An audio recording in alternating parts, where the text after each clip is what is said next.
Morning, dear Sangha.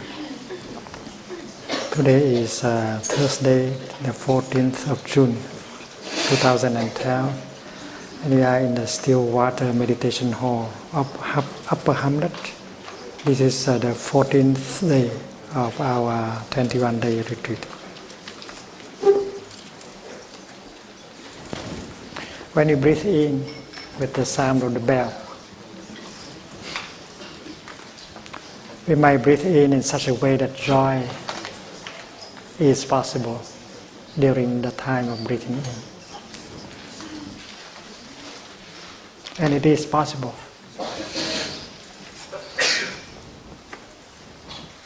The in-breath may last 3 or 4 seconds, but if we know how to breathe in properly, we can generate the energy of joy.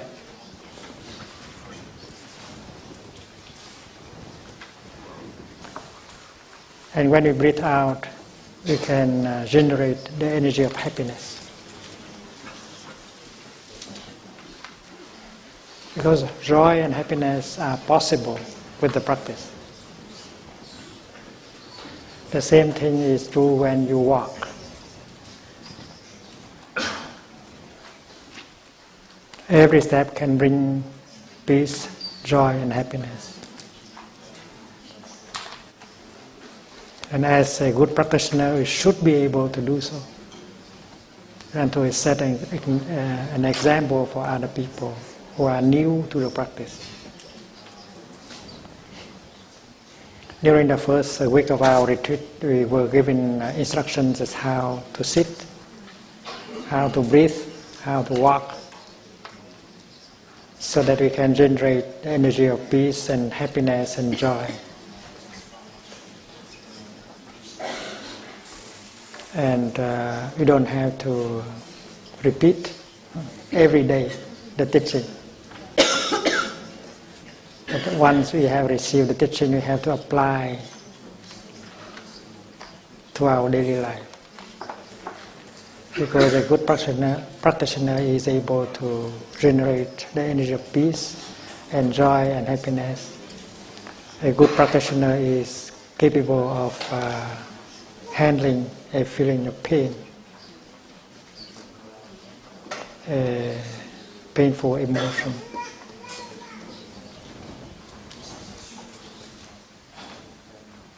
And every time there is a pain in us, we know how to take care of that pain. And if we notice that there is pain in another person, we might like to help him or her to handle the pain in him or in her. If that person is not strong enough in his practice to handle the pain, that we practice as a community.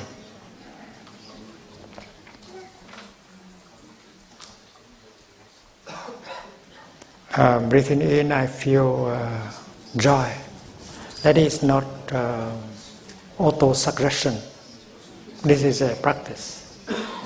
There is a way that while breathing in, you can generate the energy of joy. And we have learned how.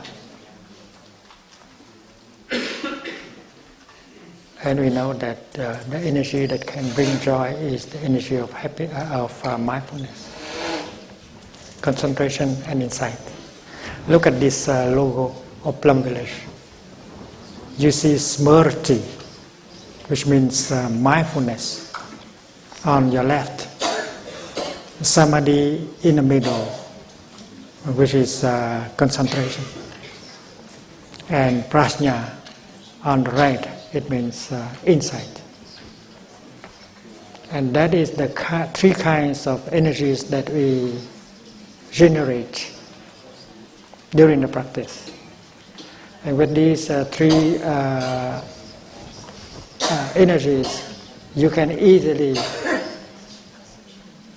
bring joy and peace into your daily life, every moment.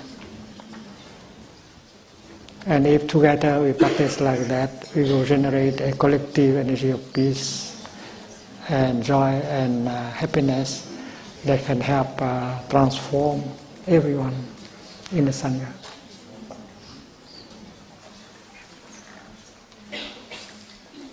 So breathing in, I feel joy is not wishful thinking. It's not auto-suggestion, but that is a practice. And it is possible for us to breathe in such a way that we can generate joy. And the energy used to do it is mindfulness. When you breathe in, you bring your attention on your in-breath. And you focus your attention only on your in-breath, and you release everything else. You release the past, you release the future, you release your projects. You are free. Just by breathing in, you are free. So breathing in sets you free.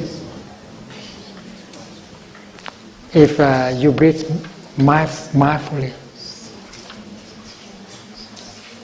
because at that moment you are only your in-breath. You are not your sorrow, your fear, your regret. You are only your in-breath. And if you focus your attention on your in-breath, samadhi, you find out very quickly that you are a living reality.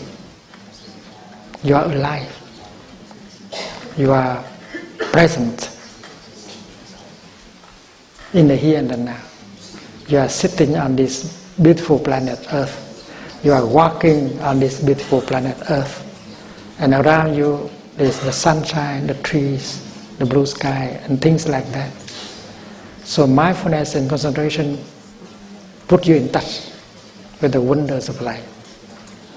And you cherish, you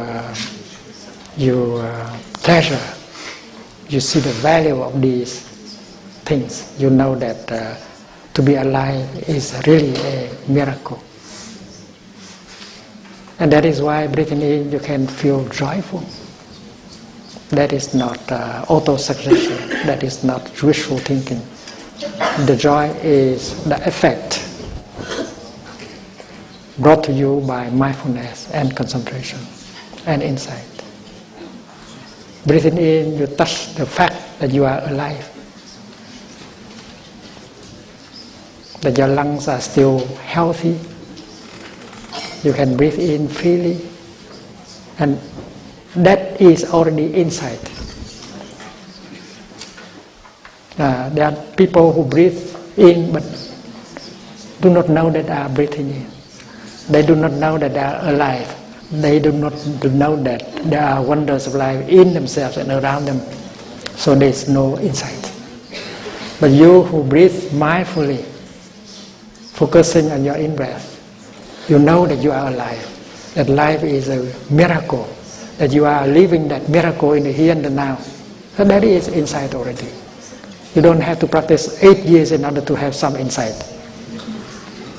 A few seconds of mindfulness and concentration can already bring you some insight. And it is these three kinds of energies that can fabricate joy and happiness. Breathing in, I feel joy. That is not auto-suggestion. That is a fact. And that joy nourishes you and nourishes all of us. And breathing out, I feel happy. happiness.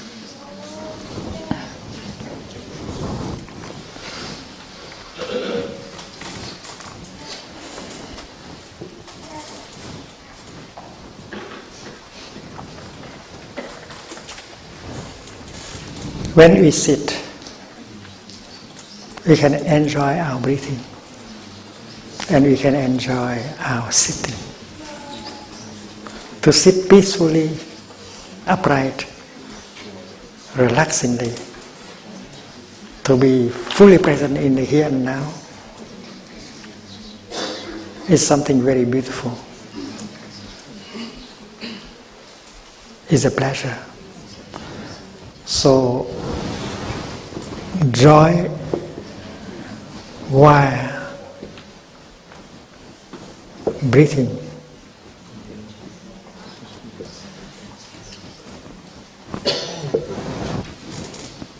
Happiness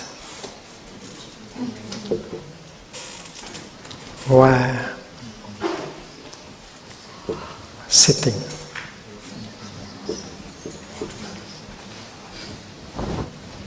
In Vietnamese, would say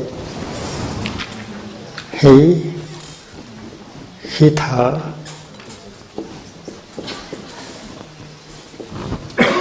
lạc khi ngồi.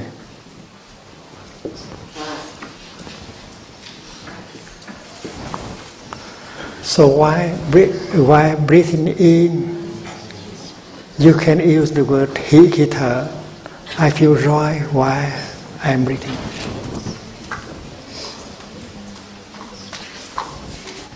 And when you breathe out, you can say, I feel happy while I am sitting.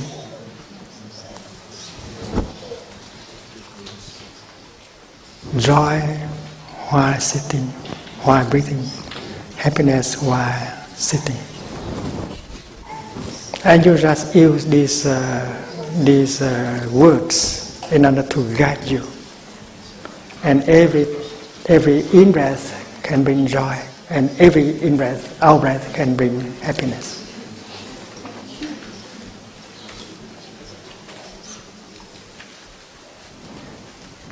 And when you walk, you just sense and walk. A word. You sense ngồi into walk, đi. You're walking.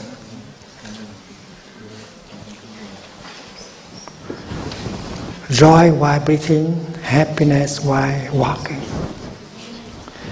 Joy while breathing, happiness while walking. And this is possible.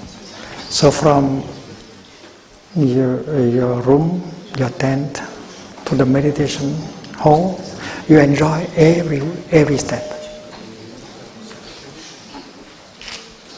And when we see you walking like that, we know that you are an example for all of us, because you are capable of generating joy and happiness with every step. That is the training. That is the practice. Because we need joy and happiness and peace in order to nourish us and to help us transform the suffering in us. So that when there is a pain and sorrow and fear, we have enough energy of peace, of happiness, of joy, of mindfulness in order to handle the energy of fear, of anger, of pain in us. So the two kinds of practice go together. How to generate peace and joy and happiness, and how to handle a pain.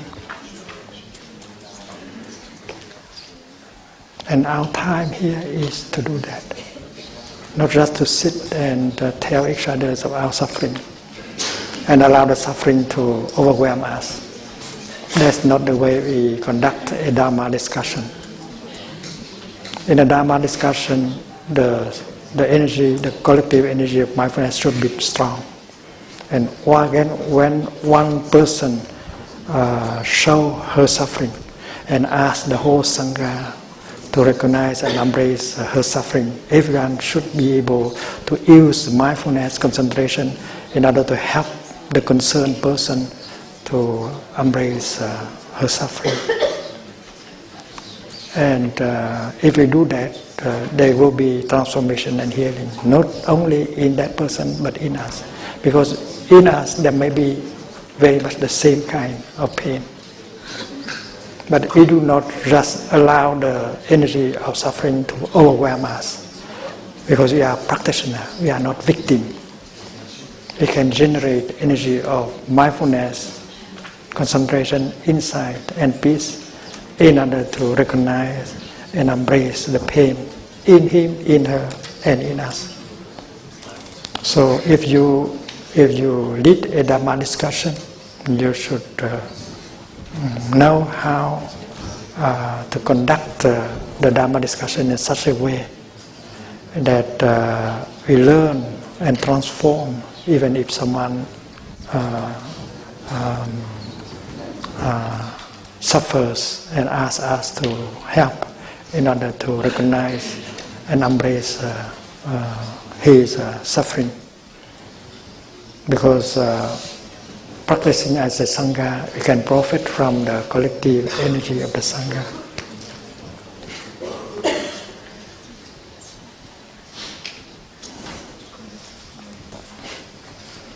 And the same thing can be used when you are in a lying position.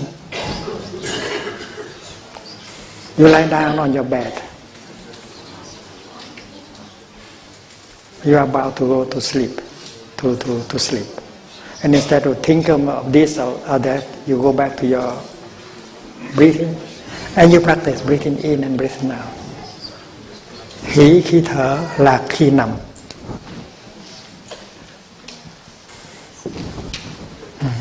Joy while breathing, happy while lying down or resting.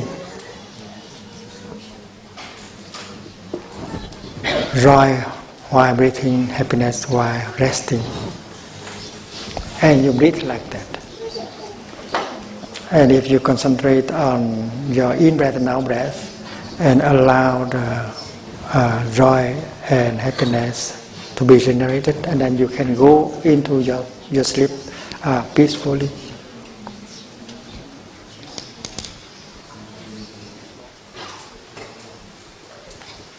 And then later on you may say, joy is the breathing.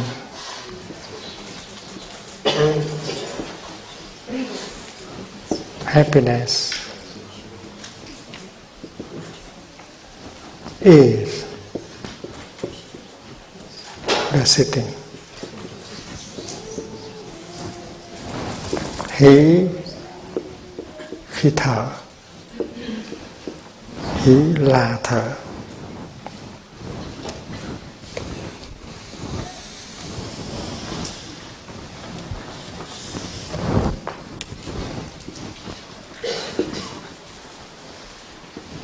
Lạc là ngồi.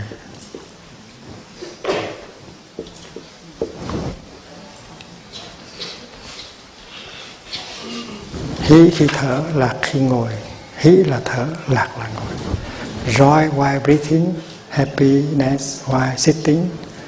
Joy is the breathing, happiness is the sitting. They are the same thing. Joy does not exist outside of the breathing.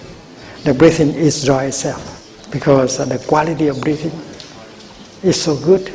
It's mindful breathing, the kind of breathing that can bring harmony, calm, and joy. So the joy is the breathing. We are not using the breathing in order to bring joy. Joy becomes the breathing becomes joy.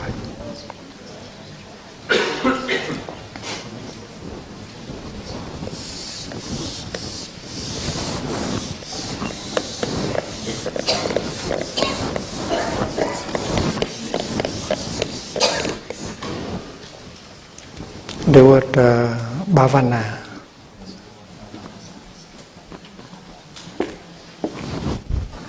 means the practice of meditation. Tu tập.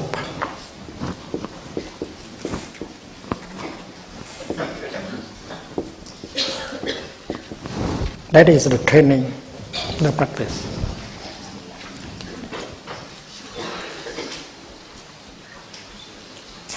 Bhavana means the cultivation. Something is not there, but you produce. It's like growing flowers, growing wheat, growing corn, producing. You make it into something existing. Bhava means being there. Bhavana means producing, make it into something existing. And that something is joy and peace and liberation. In English we use the word practice.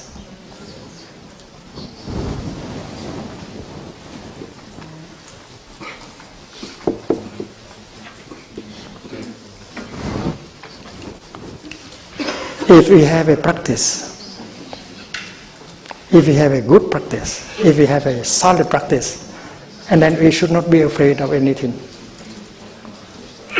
Because the practice helps us to generate joy and happiness and peace and harmony and reconciliation. The practice helps us to handle pain, suffering, separation, misunderstanding. So if we have a practice, a good practice, there is no reason why you have to be afraid. And everyone should learn, should be able to improve his or her practice. And that is our Dharma body. Your practice is your Dharma body.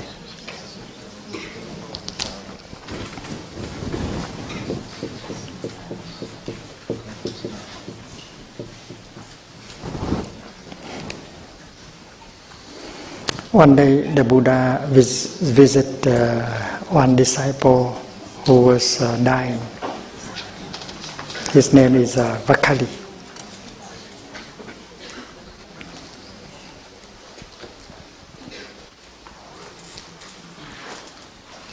And the Buddha tried to help him to die peacefully. And he said, Vakali, do you regret anything? He said, no, I don't regret anything except one thing. What is that? Because I do not have a chance to go and visit you and look at you and see you giving a Dhamma talk.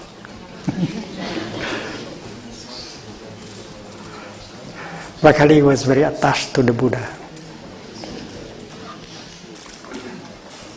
We don't know whether he was a gay person or not. But he was very attached to the Buddha.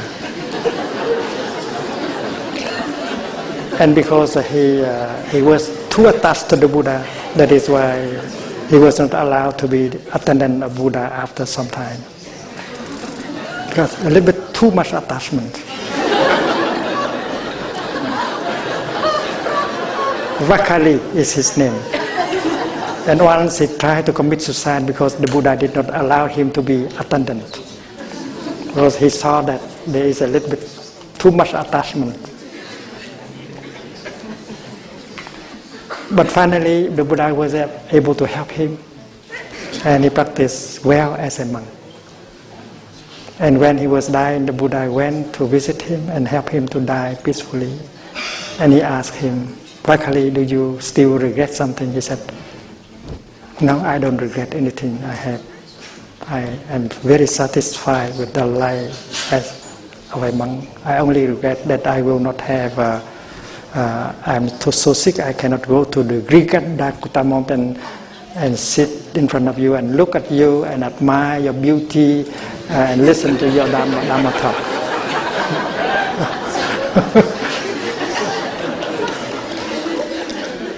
The Buddha said that Vakali, this physical body of mine is not important. It is to be disintegrated one day. It is my Dharma body that is important. And my Dharma body you have in you already. And that is what the Buddha said.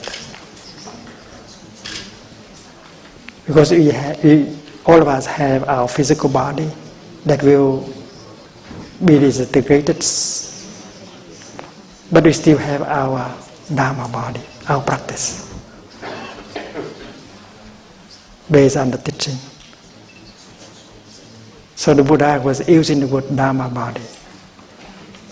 It is the Dharma, my Dharma body which is important, and my Dharma body will continue for a long time, in you and in many other people.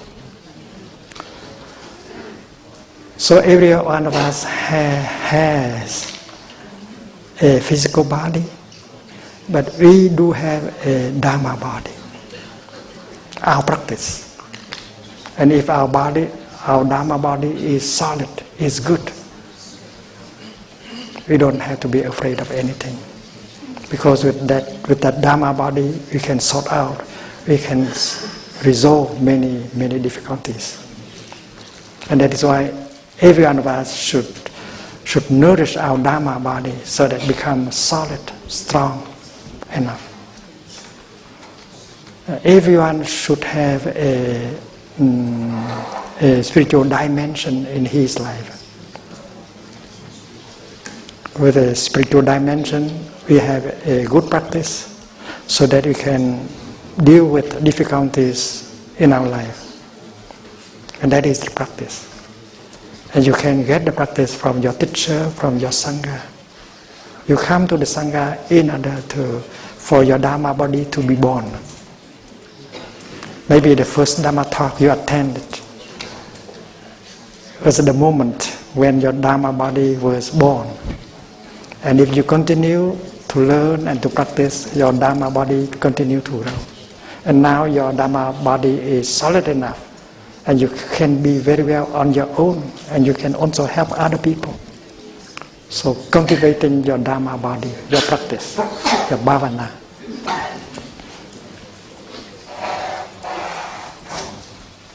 Everyone, including politicians, should have a spiritual dimension in his or her life. Otherwise, how could a person deal with difficulties they encounter?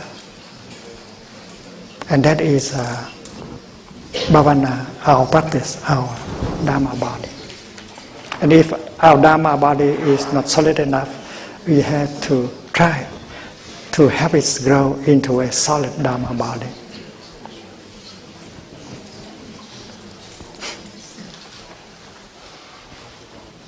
And how? Apply what we have learned into our daily life. When we walk in such a way that we can produce joy and happiness and peace. When we look in such a way that compassion is possible in the way we look. Compassion and understanding is possible while we look at someone. And by doing so, our Dharma body grows. And we can help each other to nourish the Dharma body in us.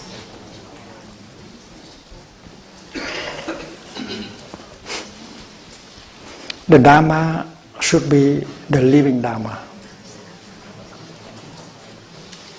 And when you breathe in, And if your in-breath has mindfulness, concentration inside, and if your in-breath can produce joy, that is a living Dharma. You do not say anything, and yet that is the Dharma. You are giving a Dharma talk without any words, because you are breathing in properly, generating peace and joy and concentration.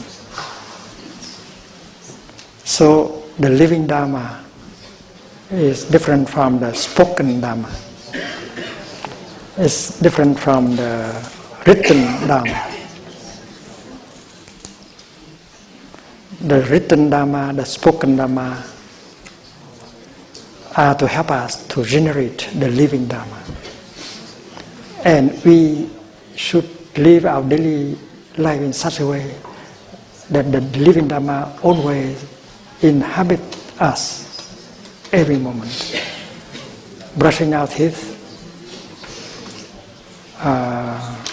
taking a shower, cooking our breakfast. We do these things in such a way that the living Dharma is with us all the time. Mindfulness, concentration, insight, joy, peace, happiness, and the capacity to handle pain.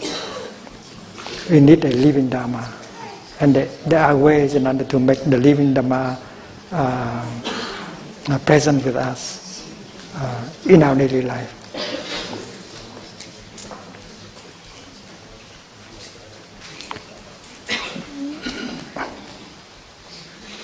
If you belong to the Christian tradition, you might liken the Dharma body with the Holy Spirit. When the Holy Spirit inhabits you, there is compassion, there is understanding, there is healing. So the Dharma body should be kept alive in our daily life. And with the practice that have been given you by your teacher, your Sangha, by the Buddha. And then when you come together as a group,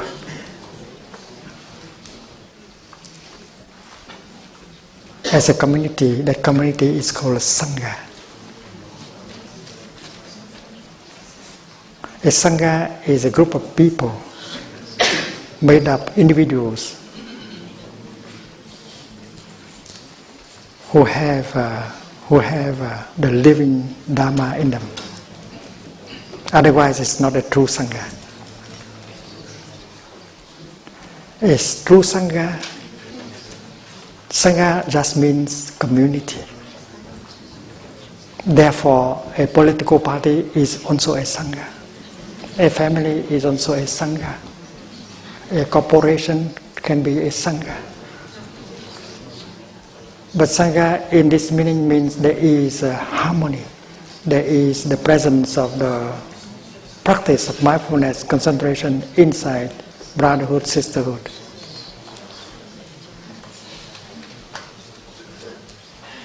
And any kind of community that has mindfulness, concentration, and insight, that has brotherhood, that has joy in it, is a Sangha. Even they are Buddhist or not Buddhist.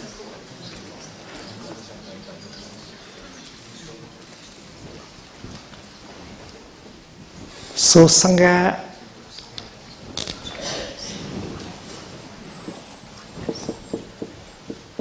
is a kind of body. You have a physical body. You have a Dharma body. But also you have a Sangha body. You belong to a community of practice. And the Sangha is your body. What happened to the Sangha happens to you. And every good practitioner should have a Sangha body. With a Sangha body, you can keep your practice solid and long. You will not lose your practice. And the Sangha body is in yourself.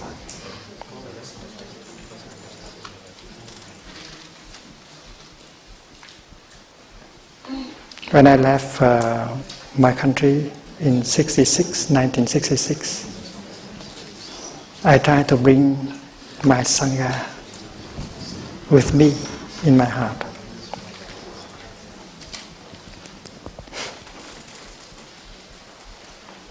My intention is to go to the West for 3 months in order to speak out and call for peace and reconciliation in Vietnam. Because in Vietnam it was forbidden to talk about reconciliation and peace. Because both warring parties wanted to fight to the end. So there's no room for peace and for reconciliation. And that's why you have to go out of the country in order to be able to say, we do not want this war. We want this war to be ended. We want peace negotiation.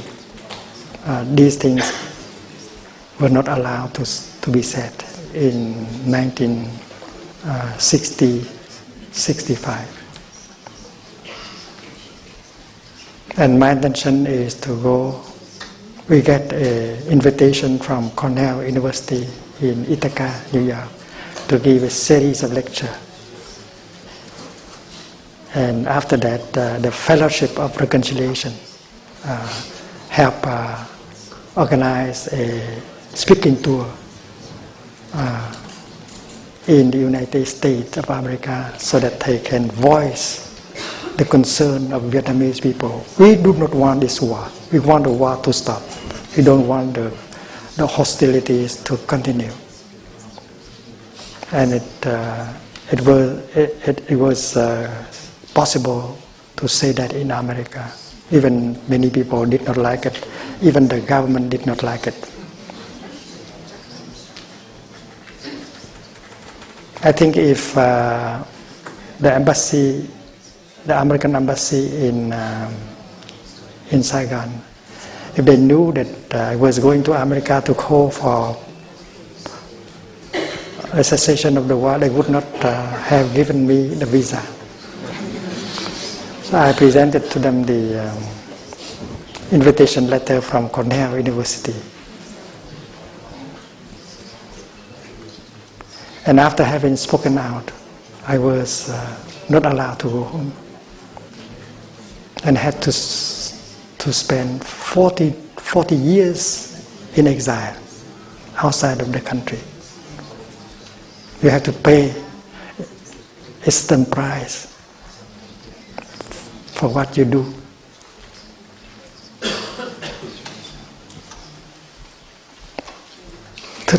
More than 39 years before I was allowed to go back to Vietnam for the first time. And you know that Sangha is like a beehive. Everyone is working together in harmony. And when I learned that I could not go home, it's so difficult because all my Sangha was there. My Sangha was young, dynamic. And there was an attempt to work for peace in the Sangha, which is very difficult. We were taking care of a new Buddhist university, Van Hanh University. Van Hanh is the name of a well-known monk, Vietnamese monk in the Lý dynasty. We had the School of Youth for Social Service, training hundreds of social workers to help in the countryside. We had so many projects, programs, and suddenly I found myself cut off from the Sangha. And usually when a bee is cut off from the beehive, it will dry out and die. So I try not to be like that. When you are a cell evicted from the body, the cell will die. I was aware of that. So my practice is to bring my Sangha in my heart. And as soon as I learned that it was impossible to go home, I tried right away to look around, to find, to identify elements of a new Sangha.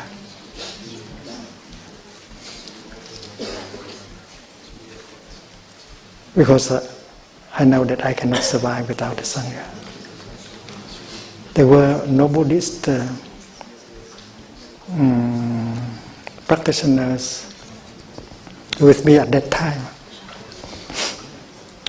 And I contacted people in the academic communities, professors, students, Protestant ministers, Catholic priests, and while in the process of working for peace, we try to set up some kind of relationship, and we practice sitting meditation from time to time in the Quaker Center in Paris and so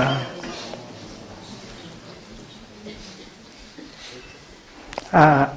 The United States of America were at war with Vietnam, so it's not appropriate for me to ask for political asylum there.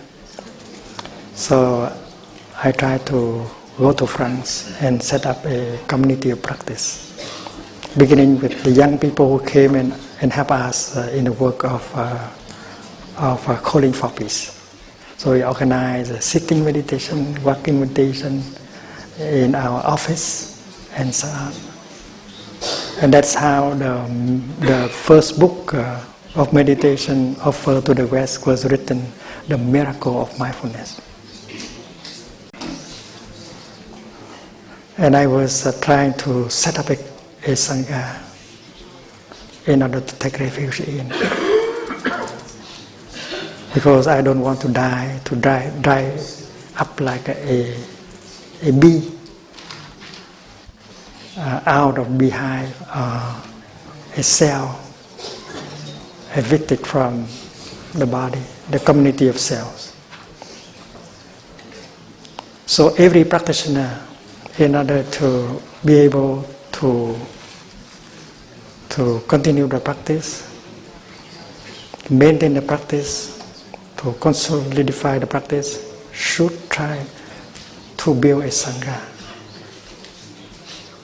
If there is no Sangha close by, you have to belong to a Sangha.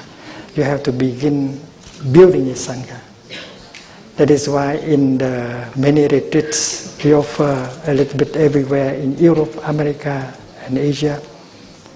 At the last day of the retreat, there is a meeting about Sangha building, so that when we go home, we know what to do in order to set up a group of practitioners in our neighborhood in order to continue the practice of Sangha building. Sangha building is very important. A Sangha is a group of people where everyone knows how to breathe, how to walk, how to sit, how to generate mindfulness, concentration, and insight.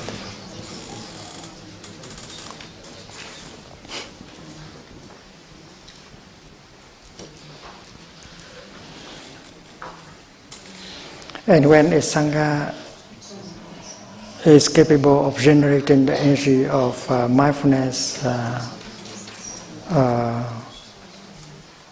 concentration, and insight, the energy of brotherhood and sisterhood, the energy of joy and happiness,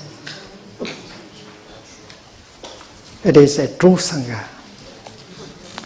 A true Sangha,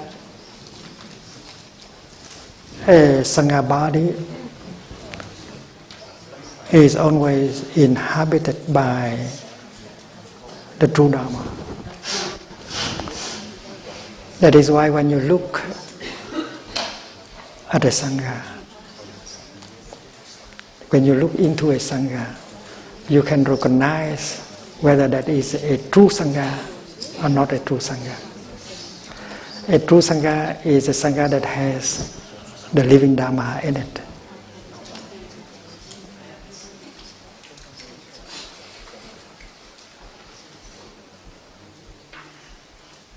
There is no struggle for power. There is no division. Everyone knows the practice. Everyone knows how to generate mindfulness, concentration, insight, peace and joy. So if you have a Sangha like that, it is a jewel, one of the three jewels. And the Sangha jewel carries within herself the Dharma jewel, because a true Sangha has always the true Dharma inside, the living Dharma. The living Dharma make the Sangha into a jewel. And the Sangha as a jewel will be the refuge of many people. We, the one who set up the Sangha, who built the Sangha, can take refuge in that Sangha. And many other people can come and take refuge in the Sangha. Taking refuge in the Sangha is a practice, not a confession of faith, a declaration of faith. I take refuge in the Sangha is not a declaration of faith. It means you really contribute to the work of Sangha building. You practice in order to generate the living Dharma, and you help other people in the Sangha to practice in order to generate the living Dharma, and you have the living Sangha, the true Sangha, the living Sangha. And when a Sangha has the living Dharma in it, and then the living Buddha also is in it. Because a Buddha is someone inhabited by the living Dharma. So if the Dharma, the real Dharma is there, the real Buddha is also there. The real Buddha, not the false Buddha. A Buddha statue is not a Buddha. A Buddha is the incarnation of mindfulness, concentration and insight. And if the Sangha has mindfulness, concentration and insight in her, the Buddha is in the Sangha. So the safest place to find the Buddha is in the Sangha. You cannot take the Buddha out of the Sangha, and you cannot take the Sangha out of the Buddha. And that is why many years ago Thầy has said that you may recognize the next Buddha in the form of a Sangha. Because if a Sangha is a real Sangha, and then the Buddha is there. If the Buddha is not in the Sangha is not a real Sangha. And this morning the monastic chanted the four recollections in Vietnamese. The first recollection is the Buddha, the second is the Dharma, the third is the Sangha, and the fourth is the mindfulness training. The fourth mindfulness training is also a body.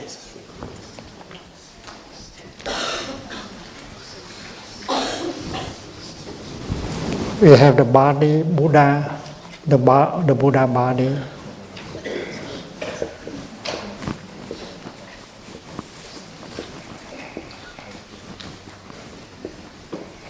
That is Buddhakaya. This is a Dharmakaya.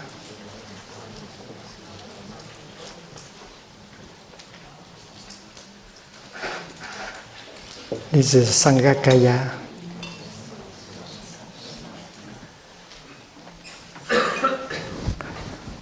And then we have the giới thân,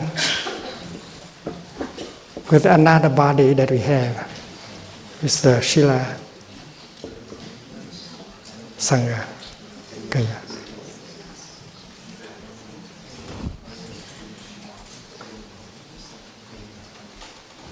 So every one of us has 4 bodies. We have the Buddha body in us. We have the Dharma body in us. We have the Sangha body in us. And we have the Shila Dharma, Shila Kaya in us. Because every practitioner live according to the Vinaya, to the mindfulness trainings. We have received the 5 mindfulness training, and we live according to the trainings. We have a Shila body. We have a body of mindfulness trainings. And if your Shila body is broken, you cannot be, your practice is not solid, you are not a happy person. So your Shila body should be whole. And when we have received the 5 mindfulness trainings, we try our best in order to live accordingly, in order for joy and happiness and safety, security, and love to be possible. And we should not try we should not allow the precepts, the training to be broken. And that is why every fortnight we have to come together and recite together the trainings. Whether that is 5 trainings, 14 trainings, or 10 trainings. The novice monks and nuns, they have 10 precepts.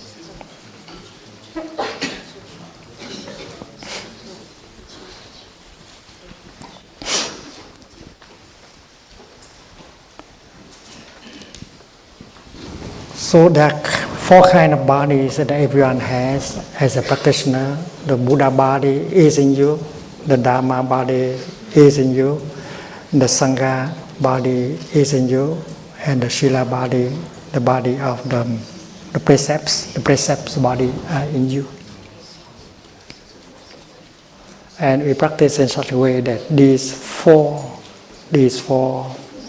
bodies can grow every day.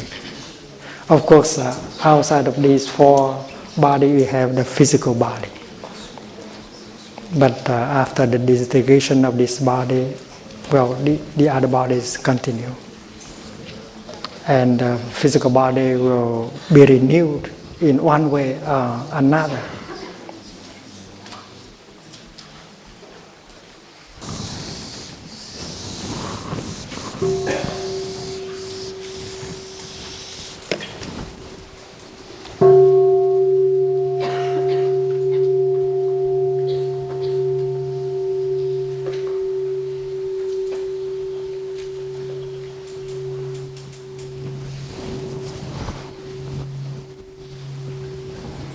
I know that my physical body isn't going to last very long, but I know that my Dharma body is strong enough to continue.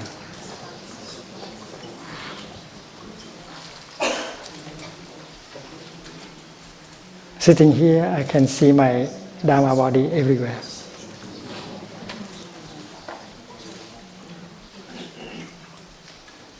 I see myself in China, in Vietnam, in Indonesia.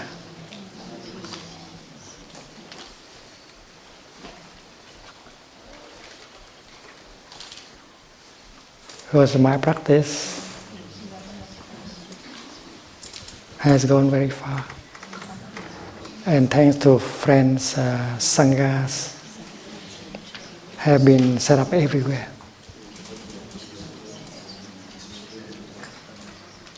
In the United Kingdom, there are 88 Sangha.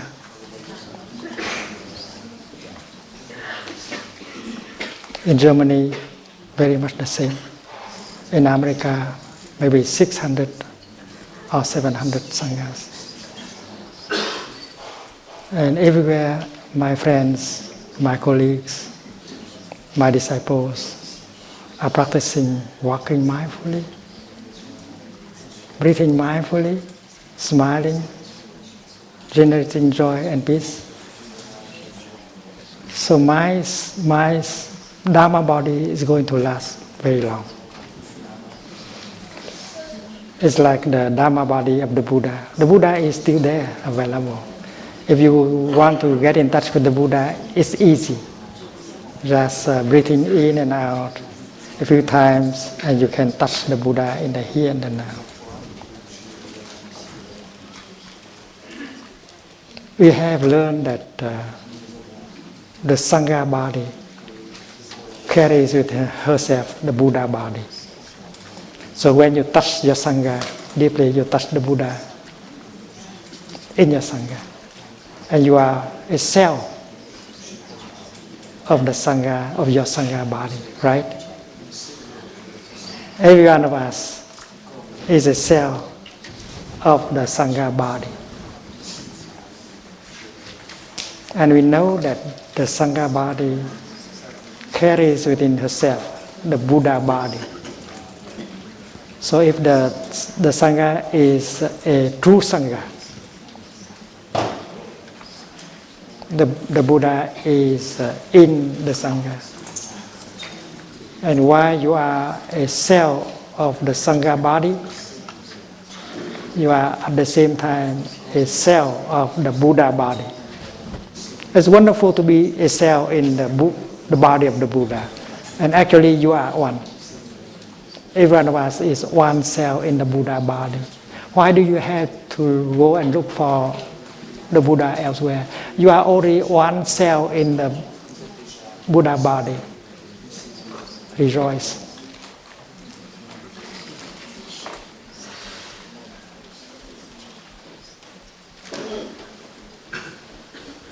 You cannot take the Buddha out of the Dharma.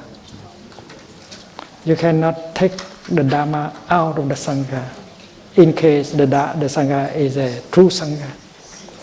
If our Sangha is a true Sangha, and then the true Dharma is there, and if the true Dharma is there, the true Buddha is also there. And you are a cell of the Sangha body, and that is why you are at the same time a cell of the Buddha body. That's the way we look. And you don't need to wait for Maitreya, the future Buddha. He is already there. And you are a cell of Maitreya, the Buddha of love.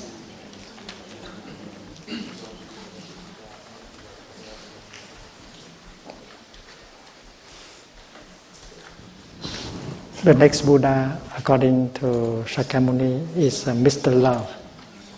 Maitreya, Mr. Love. And you are a cell in the body of Mr. Love. And the Buddha is already born as a Sangha, because you are a Sangha builder.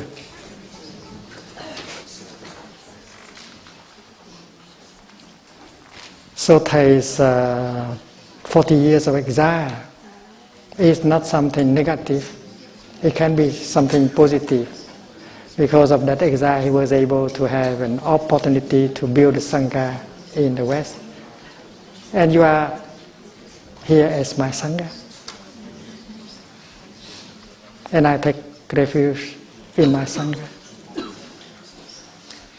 We practice in order to improve the quality of our Sangha. We practice in order for the living Dharma in the Sangha become stronger. And we can be refuge for so many people to come and get the transformation and healing that they need. And this mission has given us by the Buddha. you know what to do and what not to do. And practicing is also Sangha building. And the 3 jewels are our refuge. And taking refuge in the 3 jewels, we can have a lot of joy and happiness.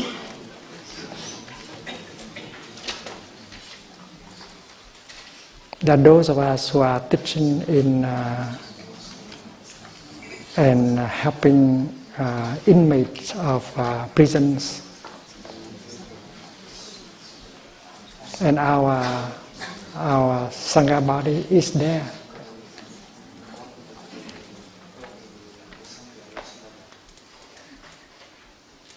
There are those who are about to be or to receive a death penalty, executed, and they are receiving the teaching and the practice. They would know what to use, what to do with the days and the months that are left for them to live. So the Sangha can go very far. Kshitigarbha is one of us. Kshitigarbha is present in the most desperate spot. And Kshitigarbha is trying to help the people who suffer deeply in their transformation and healing, so that they can see that their body is not everything. And if they have a Dharma body, a Sangha body, a precept body, and then they can continue beautifully into the future.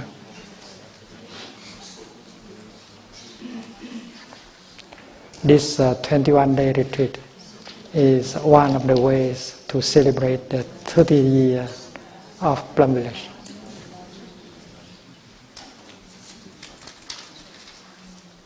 Uh, 30 years of Sangha building.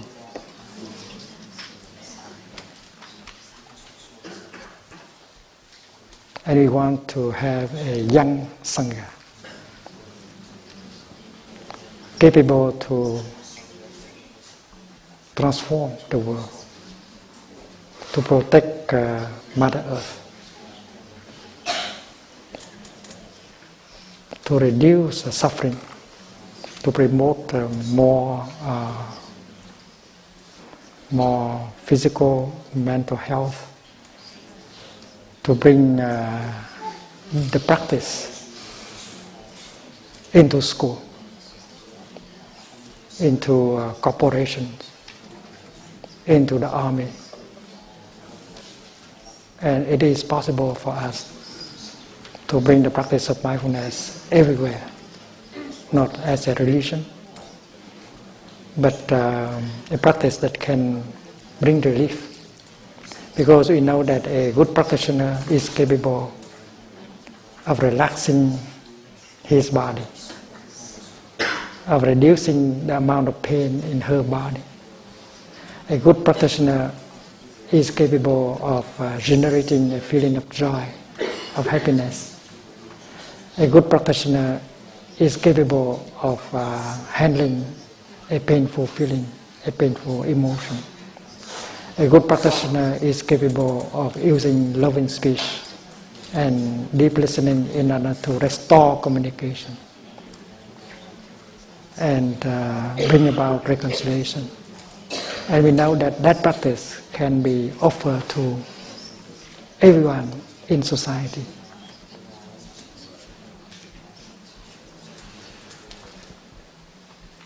And that is the mission, that is the aspiration of the Sangha. So with the birth of the Sangha, there is the birth of the Buddha. and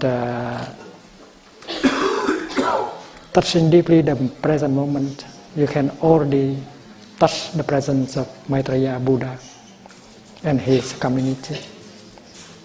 And you can see that you are, each of us is a cell in the Sangha body, and each of us is a cell in the Buddha body. We don't have to go and look for it. And that is kind of vision that we should have. It's not so difficult, it's very logical. The Buddhist Trinity is that Sangha, Dharma and Buddha, they inter-are. You cannot take one out of the two others. So today we have the beautiful gift of beautiful weather. And we shall, when we hear the bell, we will do walking meditation together to the Sangha temple. Many of us have not seen Sangha. It's about 1 kilometer from the upper hamlet. We can walk there, and we shall walk in such a way that every step can generate joy and happiness and peace and brotherhood and healing. There will be music, dance, picnic, and an exhibition of Thai's calligraphy, and we spend this afternoon all 300 in Sangha temple. So this is a celebration. There's nothing to do, just enjoy ourselves.